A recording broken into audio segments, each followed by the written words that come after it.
Hello guys, so today we're going to start with electromagnetic induction. So it's a long chapter, but hopefully we will able to cover it today itself.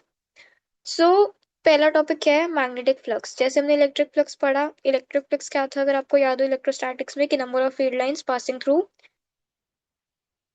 A cross section area that was the like electric flux. ठीक है, now if you talk about magnetic flux, इसके अंदर क्या होगा। जो हमने electric flux का जो फॉर्मूला पढ़ा था that was E A cos theta, right. जिसके अंदर E was electric field, A is area and cos theta is basically angle made by electric field and area vector. तो सेम चीज यहाँ पे फॉलो होगी, इट्स नथिंग न्यू, हमने पहले भी पढ़ रखा है मैग्नेटिक फ्लक्स के बारे में। Flux is basically B dot A where, ये मैंने ड्रॉ भी कर रखा है। यहाँ पे मैग्नेटिक फील्ड ऐसे जा रही है, ये एरिया वेक्टर बनेगा, ये जो थीटा होगा that will be cos theta and flux is B A cos theta. It is basically number of field line passing from any surface area. इसकी एसआई यूनिट वेबर होती है, डब्ल्यू बी से denote करते हैं। And CGS unit इसकी Maxwell होती है, 1 weber होता है 10⁸ Maxwell. Now let's move on to first question. देखो क्या लिखा है, circular coil of 100 turns are is equal to 2 centimetre, आपको रेडियस दी है। Placed in uniform magnetic field 2 tesla, 2 tesla आपको मैग्नेटिक फील्ड की वैल्यू दी है। Making an angle 60 degree with direction of field, find the flux passing through coil for N loop. Very simple, ठीक है। B A cos theta, अगर फ्लक्स का हमने फॉर्मूला पढ़ा, अगर एन लूप होंगे तो N B A cos theta हो जाएगा, राइट। इधर आपको एन की वैल्यू दी है 100, आर आपको मीटर्स में लेना होगा तो 2 × 10⁻⁻² -2 लेना पड़ेगा। एंड एरिया है तो इंटू पाई भी करना पड़ेगा, और आर का भी स्क्वायर होगा, ठीक है। और एंगल यहाँ पे 60 डिग्री है, तो it is with angle made with the direction of field, पर हमें तो एरिया वेक्टर से एंगल चाहिए ना। तो एरिया वेक्टर से जो एंगल बनेगा दैट विल बी 30 डिग्री, क्योंकि एरिया वेक्टर 90 डिग्री का एंगल बनाएगा। So that will be equal to, देखो 60 30, तो 30 डिग्री बचा, तो 30 degree will be the angle. So flux क्या होता है, B dot A B A cos 30 degree हो जाएगा। बी की वैल्यू 2 टेस्ला थी, ए होता है पाई आर स्क्वायर, पाई ये है, आर क्या हो जाएगा 4 × 10⁻⁻⁴, 4 × 10⁻⁻⁴। ठीक है, उसके बाद आपको बस ये वैल्यू पुट करनी है, इन दोनों को आपस में पुट करोगे तो आपका आंसर आता है 4√3 पाई × 10⁻⁻²। इधर आपको पाई सॉल्व करने की जरूरत नहीं है, आपको आंसर लाइक इसी के अंदर देना पड़ेगा, ठीक है। You don't have to solve for the pi. Now if you move further, तो ये तो बहुत सिंपल क्वेश्चन है, ठीक है। वेक्टर्स के अंदर भी हमने करा था। अगर आपको बी दी है, ठीक है, वेक्टर्स के फॉर्म में 2i - j + 3k कैप, ए वेक्टर दिया आपको i cap -2j cap -k cap, आपको फ्लक्स फाइंड करना है। तो डॉट प्रोडक्ट लेते हैं, डॉट प्रोडक्ट कैसे लेते हैं, इसका कोफिशिएंट इससे मल्टीप्लाई, प्लस इसका कोफिशिएंट इससे मल्टीप्लाई, प्लस इसका कोफिशिएंट इससे मल्टीप्लाई। सो 2 + 2 -3, 4 -3 +1, सो आंसर आ गया +1।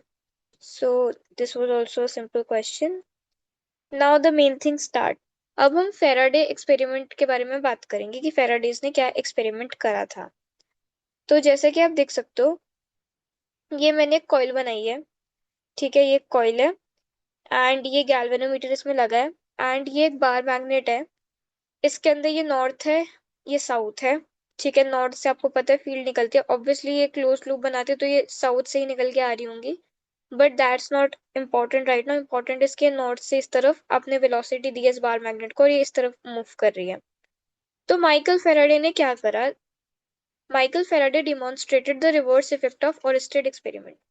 सो बेसिकली हमने पिछले चैप्टर के अंदर पढ़ा था कि जो ओरिस्टेड थे उन्होंने बोला था कि अगर एक करंट कैरिंग वायर है उसके पास, अगर मैं अपनी मैग्नेटिक नीडल लेके जाऊंगा तो वो डिफ्लेक्ट करेगी। अगर मैं करंट का जो मैग्नीट्यूड है वो बढ़ाऊंगा तो वो ज्यादा डिफ्लेक्शन शो करेगी। अगर मैं करंट का जो डायरेक्शन है वो रिवर्स कर दूंगा तो डिफ्लेक्शन भी रिवर्स डायरेक्शन में शो करने लगेगी। तो ये ओरिस्टेड ने बताया था। अब माइकल फेराडे ने उनका ऑपोजिट करा, उन्होंने बोला कि अगर मैं he explained the possibility of EMF effect across the ends of conductor when the magnetic flux linked with the conductor changes, right, see, changes।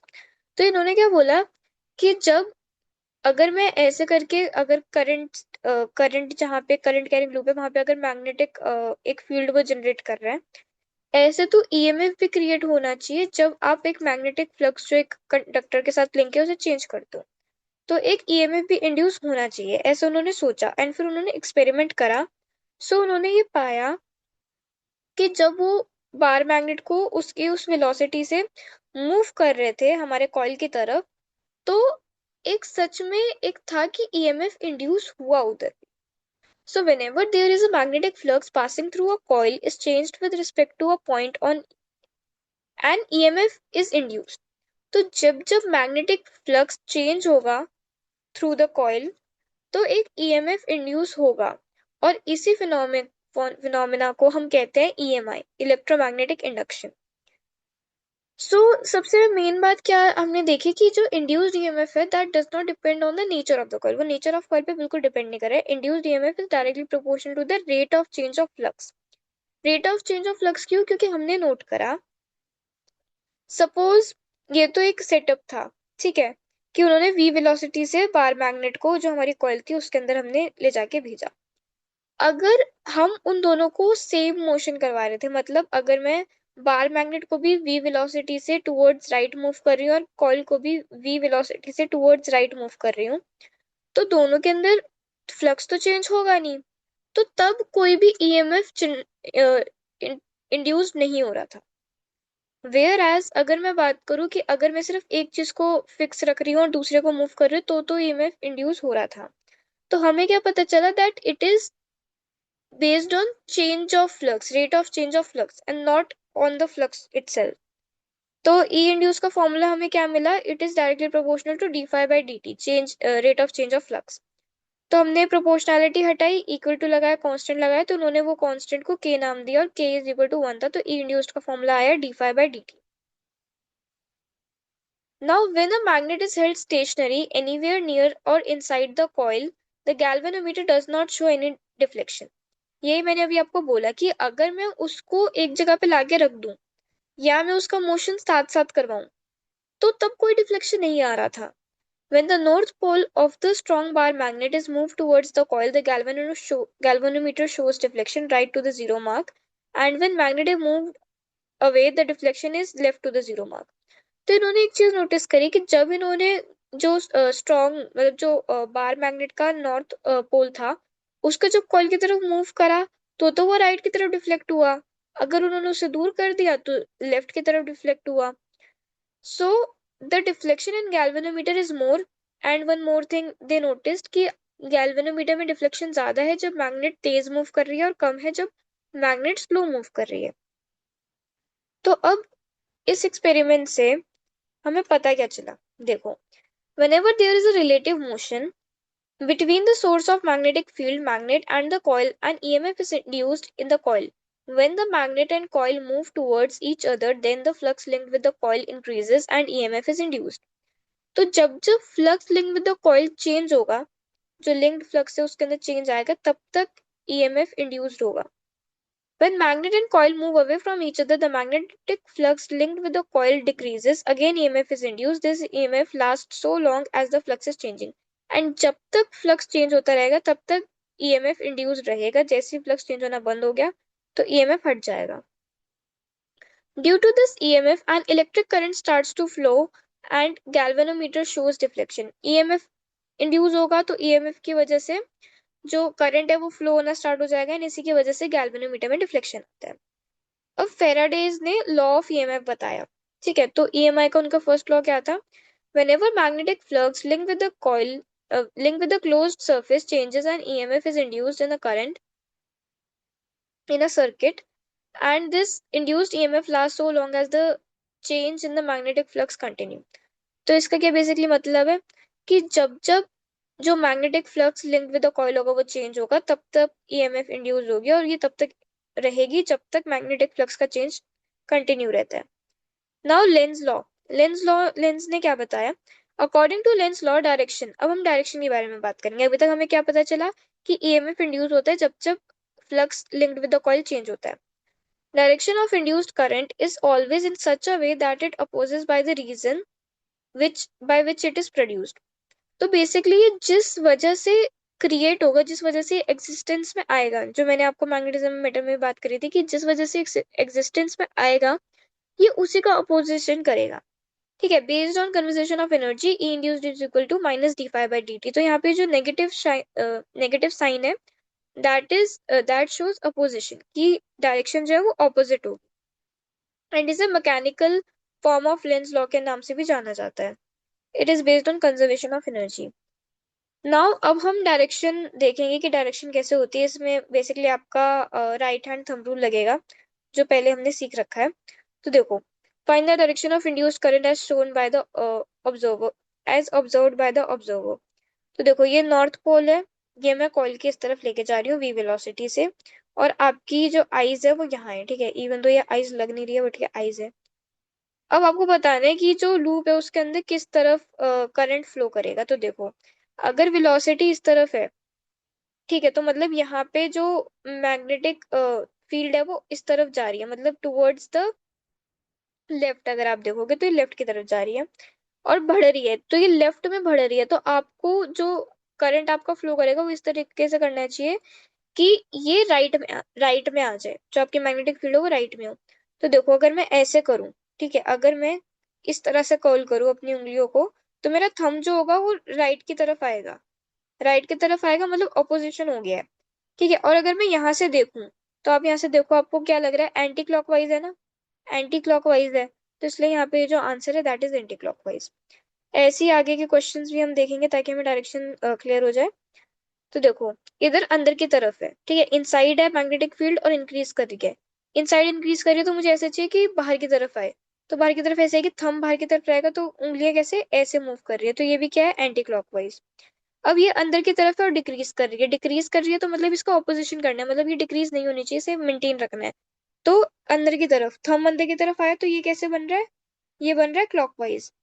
ऐसे ही इधर देखोगे तो बी बाहर की तरफ निकल रहा है और डिक्रीज कर रहा है, तो बाहर की तरफ इंक्रीज करना है, तो एंटी क्लॉकवाइज। यहाँ से देखो, and whereas if you talk B बाहर की तरफ है और इंक्रीज करे तो आपको अंदर की तरफ भेजना है, सो दैट विल बी ऐसे। ऐसे तो क्या है, एंटी क्लॉकवाइज है। ऐसे है तो क्लॉकवाइज है, सॉरी, क्लॉकवाइज है। ठीक है, आपको अंदर की तरफ ये बाहर की तरफ है, आपको अंदर की तरफ करना है, तो अंदर की तरफ करोगे तो ऐसे आएगा, और अंदर की तरफ डिक्रीज हो रहा है तो एंटी क्लॉकवाइज आ जाएगा।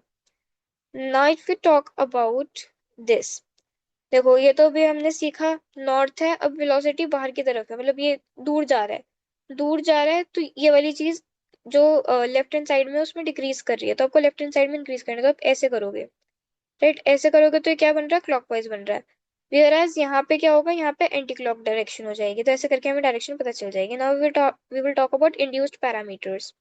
इंड्यूस ईएमएफ तो मैंने देख लिया, ई इंड्यूस क्या होता है, minus D phi by D t होता है। एवरेज की बात करें, ई एवरेज हो जाएगा minus change in flux upon time taken.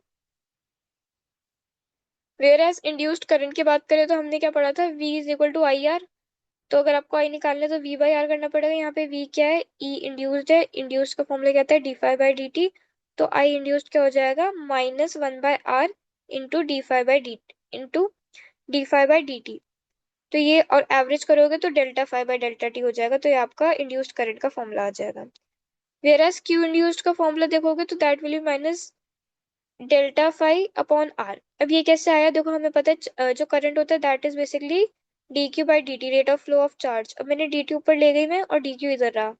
उसके बाद अब आई का फॉर्मूला तो हमें पता है, one by R into d phi by D t. D t से डी टी कैंसिल हो गया, इसको आपको इंटीग्रेट कर दिया, तो हमारा फॉर्मूला क्या बना, minus delta phi upon R is equal to Q induced. तो ये मैंने यहाँ लिखा है, यहाँ पे मैंने बता रखा है कि ये कैसे आया। इंड्यूस्ड हीट, हीट का फॉर्मूला वही रहेगा, I square into R E square by R, ये सेम रहेगा। ठीक है, whereas if you talk about induced electric field, अब इस पैरामीटर की बात करते हैं। When magnetic field changes with time and region, then an electric field induces within and outside the region. जब जब मैग्नेटिक फील्ड चेंज करती है तब तब इलेक्ट्रिक फील्ड इंड्यूस होती है within and outside the region. This field is different from conservative electrostatic field produced by stationary charges. जो हमने इलेक्ट्रोस्टैटिक के अंदर जो इलेक्ट्रिक फील्ड पढ़ी वो इलेक्ट्रिक फील्ड और ये इलेक्ट्रिक फील्ड डिफरेंट है। Its field line are always closed curve, ये क्लोज्ड लूप बनाती है, क्लोज्ड कर्व होता है। F is equal to Q is valid for this field, तो फोर्स का फॉर्मूला इधर भी वैलिड रहता है। This is non conservative field so potential can not be defined, तो ये एक नॉन कंजर्वेटिव फील्ड होती है, इसका पोटेंशियल डिफाइन नहीं होता। अब सपोज यहाँ पे इनसाइड बढ़ रहा है, ठीक है, अंदर की तरफ है वर्टिकली इनवर्ड और बढ़ रहा है, तो हमें बाहर की तरफ चाहिए होगा, बाहर की तरफ चाहिए होगा तो ऐसे बनेगा, देखो इंड्यूस्ड इलेक्ट्रिक फील्ड की डायरेक्शन भी ऐसे ही है, तो सेम, ठीक है। अब हमें पता था close integral of E d l is delta V is equal to zero, ये हमने पहले सीखा था। बट अब इंड्यूस्ड की अगर बात करें तो इंड्यूस्ड के अंदर को जीरो नहीं आता। इंड्यूस्ड के अंदर क्या फॉर्मूला पड़ता है, close integral of electric field induce into d l vector is equal to minus d phi by D t, ये फॉर्मूला आपको याद रखना है। Direction of electric induced electric field is same as direction of induced current, तो induced current आपको पता है ऐसे ही आएगा, तो वही हमारी डायरेक्शन हो गई इंड्यूस्ड इलेक्ट्रिक फील्ड की। Now, this is like one of the questions which I would love to discuss. तो even though this doesn't look like a circle, but ये एक circle है, ठीक है, ये एक circular loop है, और इधर भी जो मैग्नेटिक फील्ड है वो अंदर की तरफ है, ठीक है। अब आपको क्या निकालना है, आपको ई इंड्यूस निकालना है। सो हमने क्या पढ़ा, d phi by D t क्या होता है, A d B by D t. क्यों, क्योंकि यहाँ पे जो मैग्नेटिक फील्ड है उसमें चेंज आएगा, एरिया आपको कांस्टेंट है। और ये तो हमने अभी अभी सीखा कि closed integral of E dot d l is equal to minus d phi by D T. तो अब आप क्या करोगे, आपको मैंने पूछा है कि electric field at point one बताओ, तो देखो E into D L, D L क्या है यहाँ पे, अगर वन के हिसाब से देखोगे तो ये स्मॉल आर, मैंने आपको इसका रेडियस बताया है, तो स्मॉल अगर इस आर अगर इसका रेडियस है तो, और आपको मैंने अगर लेंथ पूछे तो क्या निकालोगे, सर्कमफेरेंस निकालोगे, सर्कमफेरेंस निकालोगे तो टू पाई आर हो जाएगा, is equal to minus A d B by D T. अब यहाँ पे एरिया कौन सा लेना है, एरिया भी छोटा वाला ही जाएगा, तो क्या बनेगा, E is equal E into two pi R is equal to minus pi R square D B by D T. तो इलेक्ट्रिक फील्ड क्या बन गया, minus R by two D B by D T. अब E induce निकालना है at point two, two point कौन सा, बाहर वाला लूप है, इसका भी जो रेडियस है वो स्मॉल आर है, बट इसके अंदर एरिया कौन सा लेंगे, कैपिटल आर वाला लेंगे, राइट, क्योंकि वहीं पे चेंज हो रहा है, बाकी कहीं पे चेंज नहीं हो रहा है, क्योंकि सेकंड तक तो आ नहीं रही, मतलब यहाँ तक तो अंदर तो आ रही थी, वहां तक यहाँ पे तो आ ही नहीं रही, ठीक है। तो इसका सर्कमफेरेंस क्या होगा, E dot two pi R, मतलब E into two pi R is equal to minus pi capital R का स्क्वायर हो जाएगा, यहाँ पे डीबी बाई डी टी। तो इसको सॉल्व करोगे तो ई इंड्यूस्ड का फॉर्मूला एट पॉइंट टू क्या हो जाएगा, minus R square by two R D B by D T.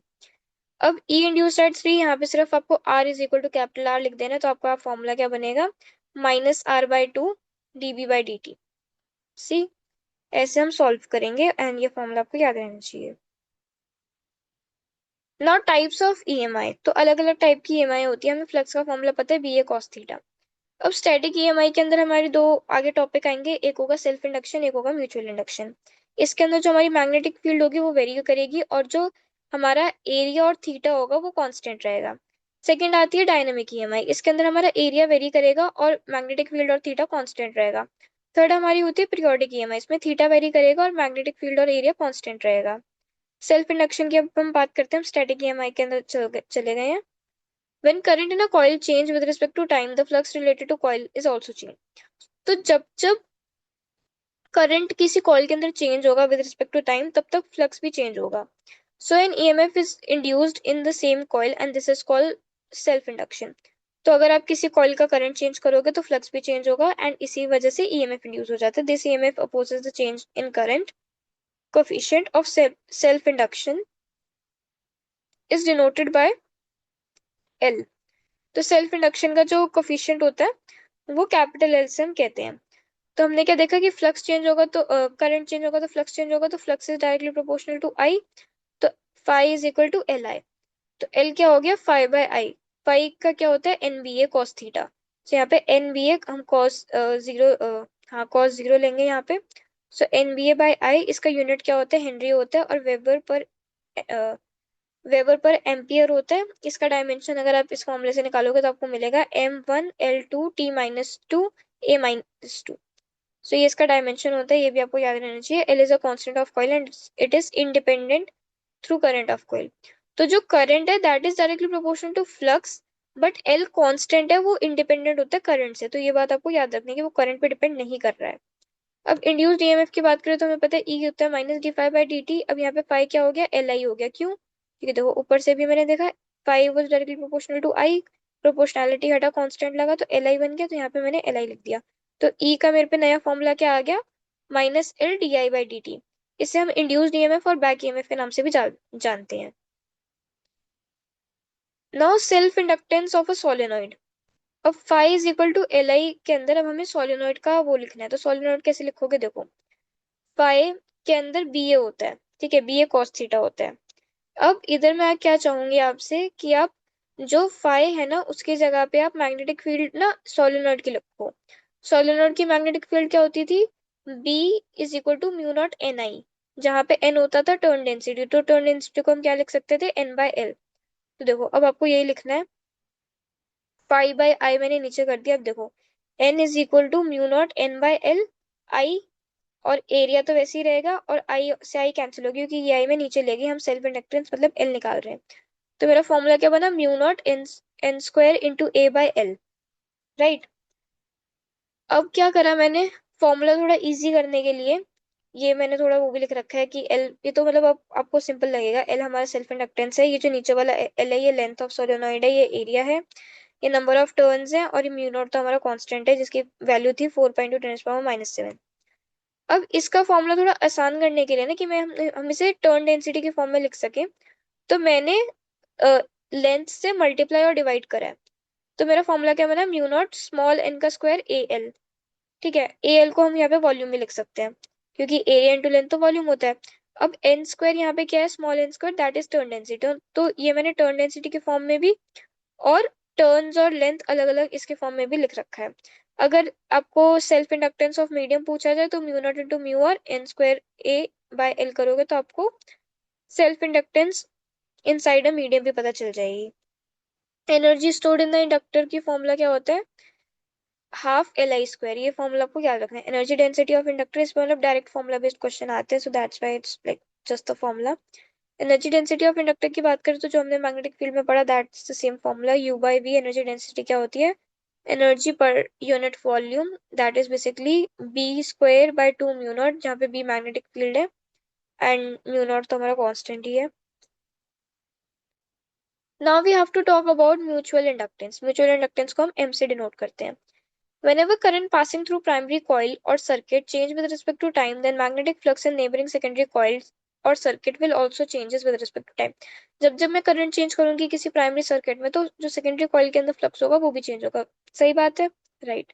According to Lenz law, for opposition of flux change and EMF will be and a current induced in neighboring coil or circuit.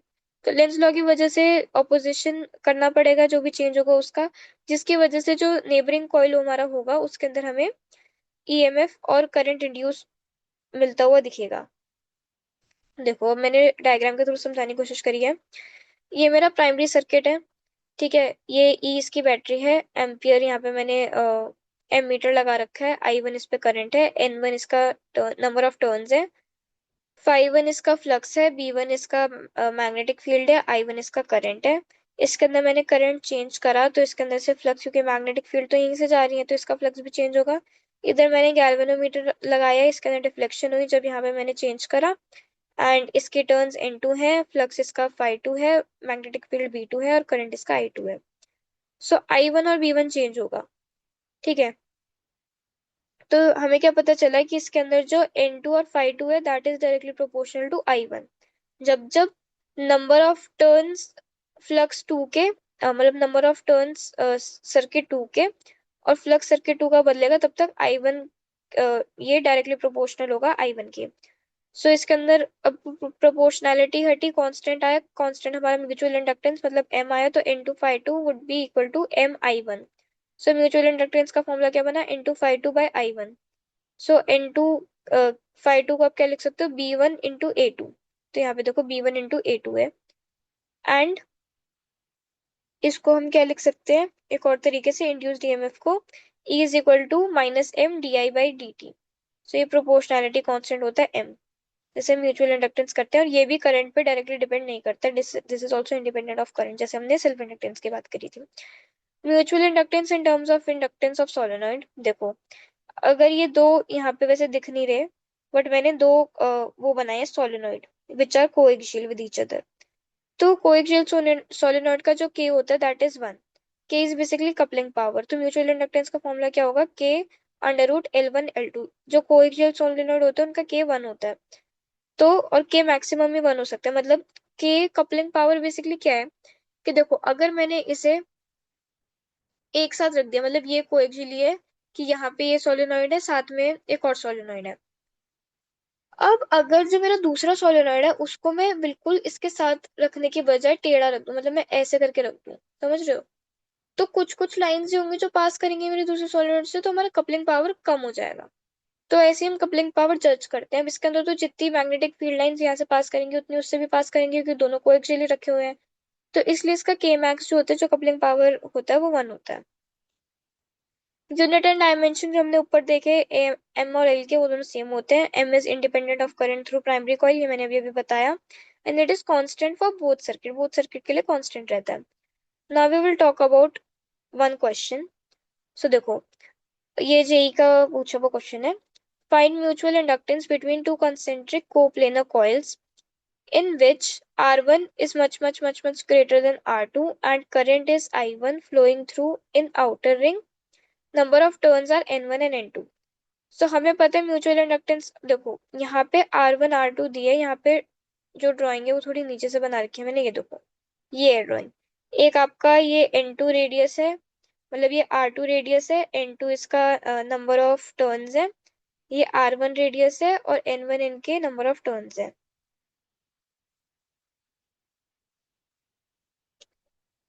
अब mutual inductance का formula हमने पढ़ा था N2B1A2/I1।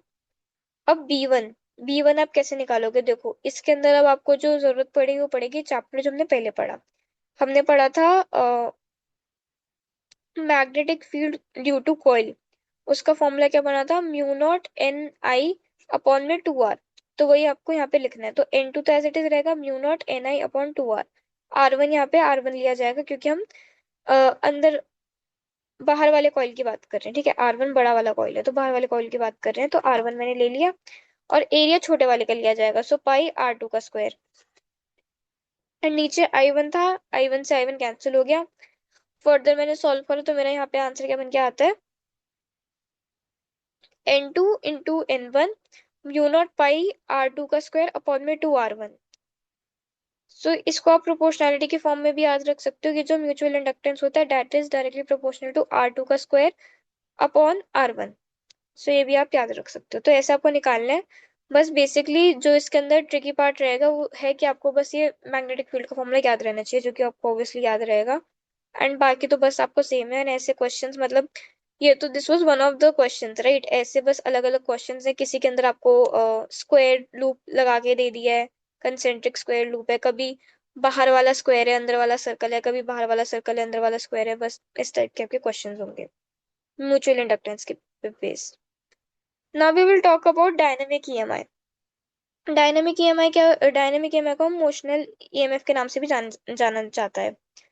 तो देखो यहाँ पे ये कंडक्टर है, ठीक है, ये कंडक्टर है, ये v स्पीड से मैं इसे मूव करा रही हूँ। मैग्नेटिक फील्ड इसके अंदर अंदर की तरफ है।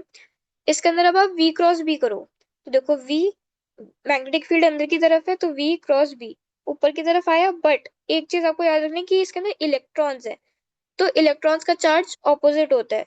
तो अगर डायरेक्शन इधर आ रही है v×b की, बट बाहर नेगेटिव का चार्ज है, तो डायरेक्शन रिवर्स हो जाएगी, तो डायरेक्शन नीचे चली जाएगी। तो देखो जितने भी इलेक्ट्रॉन्स हैं वो नीचे एक्यूमुलेट हो जाते हैं और जो पॉजिटिव होता है वो ऊपर एक्यूमुलेट हो जाता है।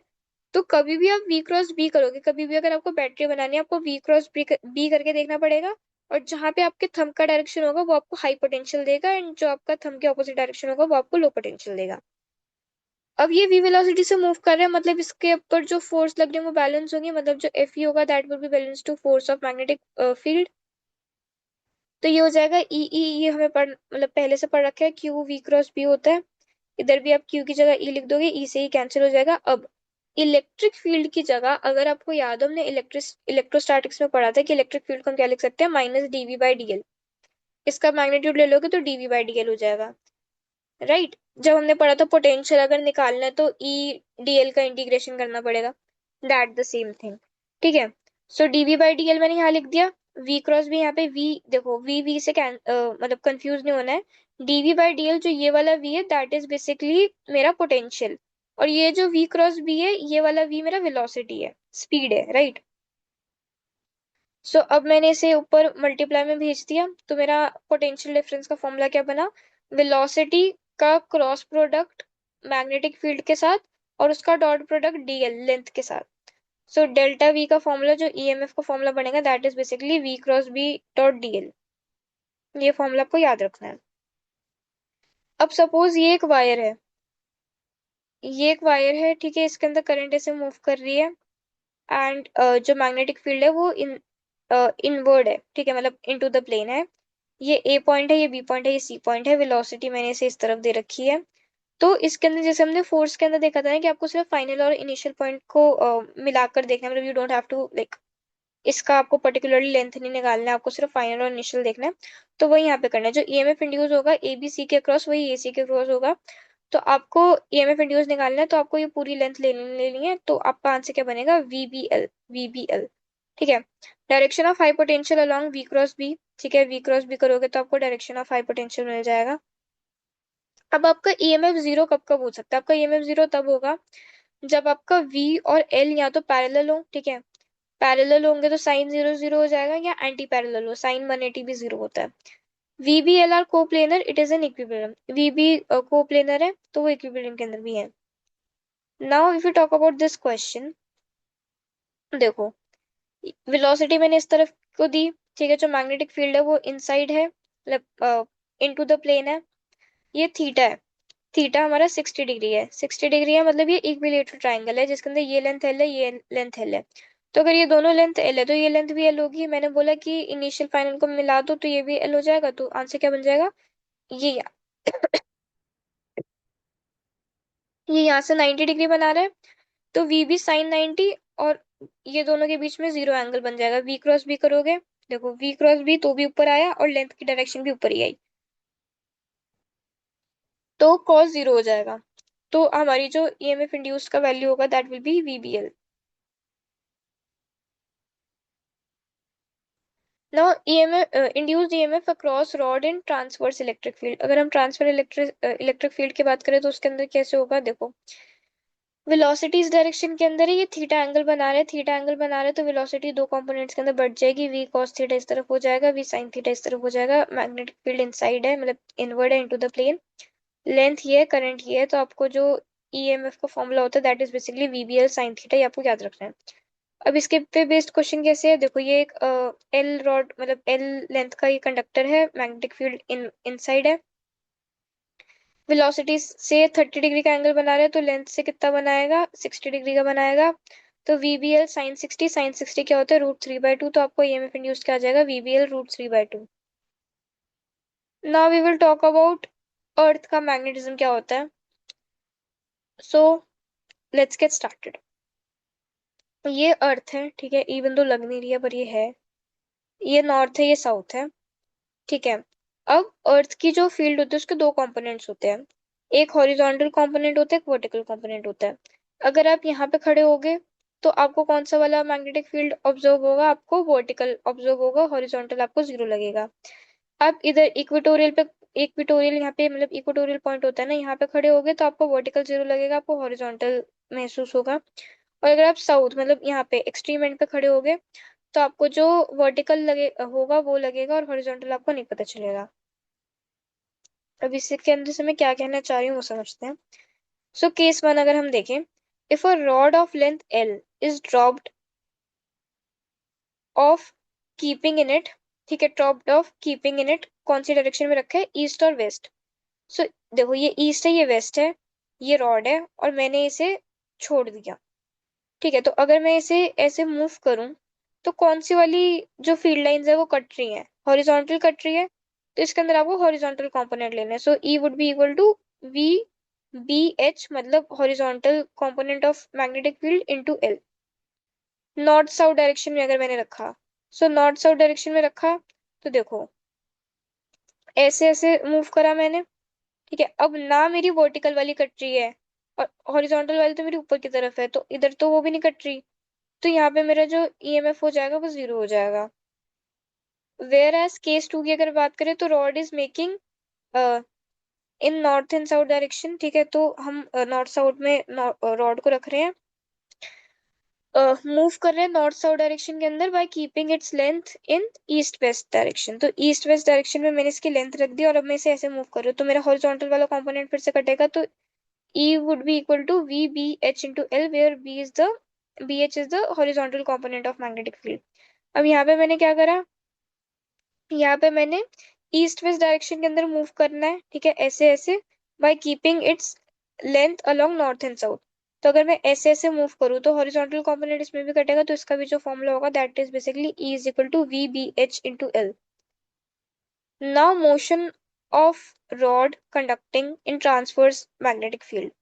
सो हमें पता है इंड्यूस्ड ईएमएफ का फॉर्मूला हमने वीबीएल निकाल लिया। अब करंट क्या होता है, वी बाय आर होता है। यहाँ पे वी क्या है, वीबीएल है, तो इसको अपॉन आर कर देंगे तो ई अपॉन आर हो जाएगा, तो वीबीएल बाय आर हो जाएगा इसका फॉर्मूला।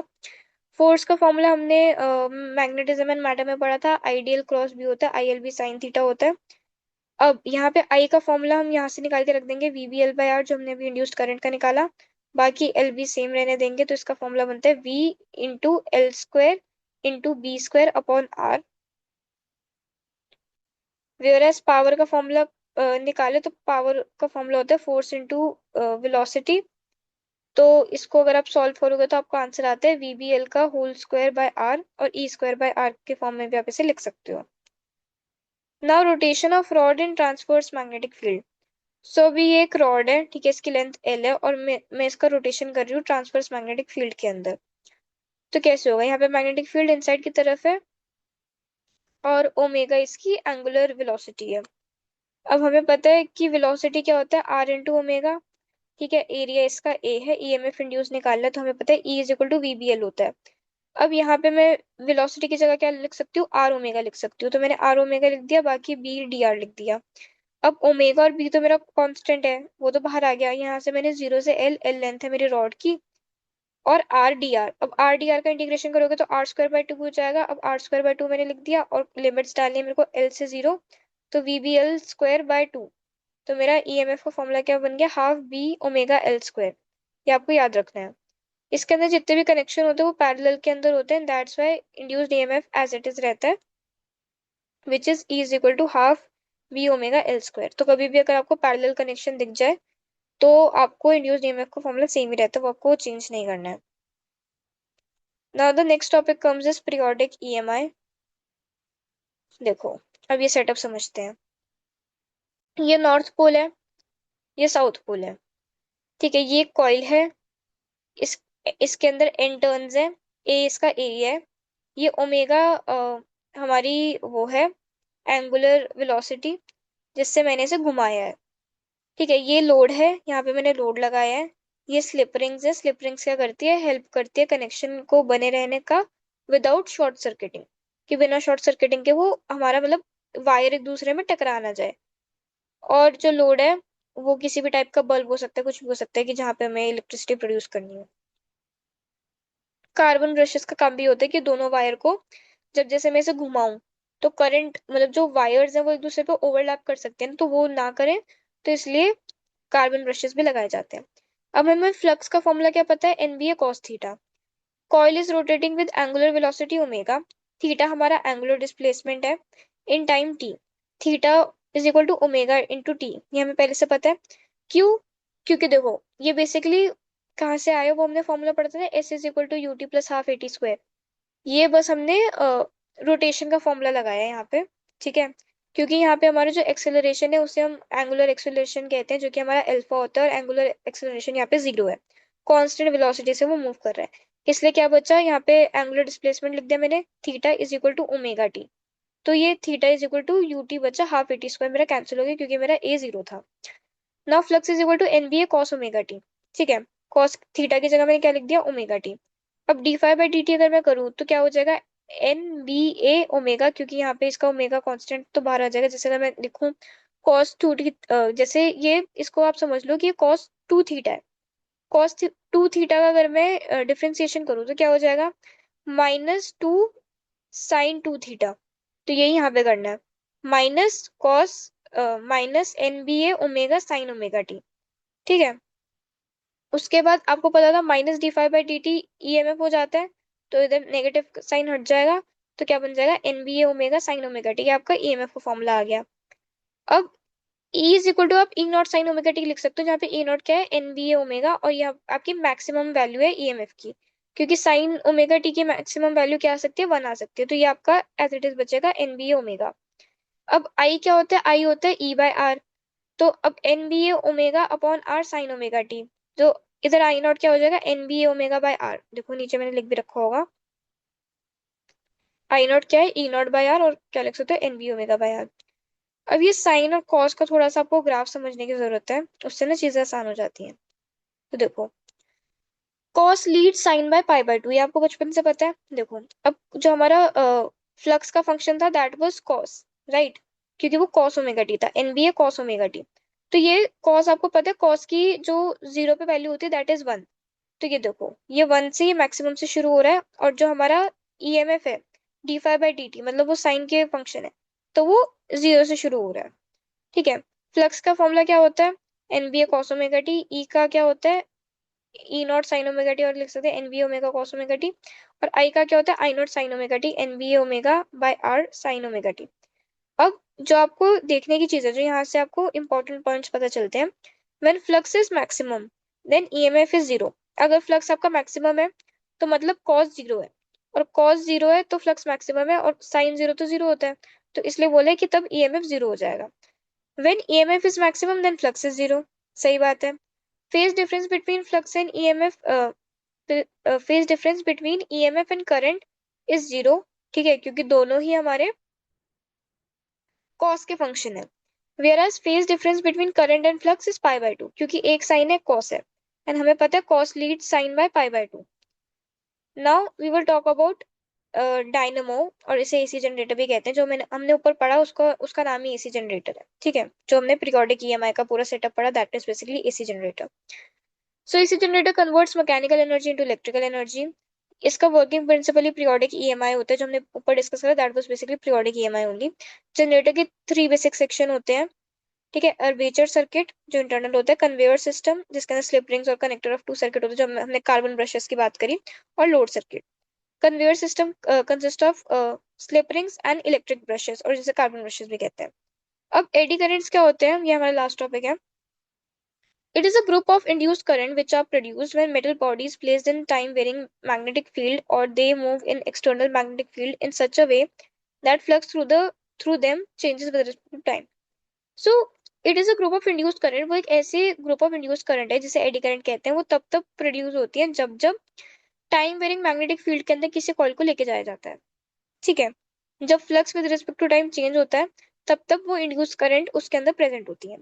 इसकी एप्लीकेशन क्या होती है, इंडक्शन फर्नेसेस के अंदर यूज होता है, डेड बीट गैल्वेनोमीटर के अंदर यूज होता है, इलेक्ट्रिक ब्रेक्स के अंदर यूज होता है, इंडक्शन मोटर के अंदर यूज होता है, कार स्पीडोमीटर के अंदर यूज होता है, वेयर एज एनर्जी मीटर के अंदर यूज होता है।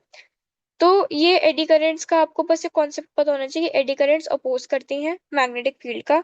मैग्नेटिक फील्ड जहां जहां चेंज होता है, जहां जहां फ्लक्स चेंज होता है, वहां वहां इंड्यूस्ड करंट आ जाती है to change to to oppose the thing, ठीक है, to oppose the flux, to oppose the magnetic field, कि ताकि उनका जो भी वो एक इम्पैक्ट डाल रही है वो हट जाए, जैसे हमने लेंज लॉ के अंदर सीखा। So that is basically also एक तरह का लेंज लॉ, ये है कि इसके अंदर जो इंड्यूस्ड करंट होती है वो हमारा जो फ्लक्स के अंदर चेंज होता है उसे चेंज करती हैं, उसे अपोज करती हैं।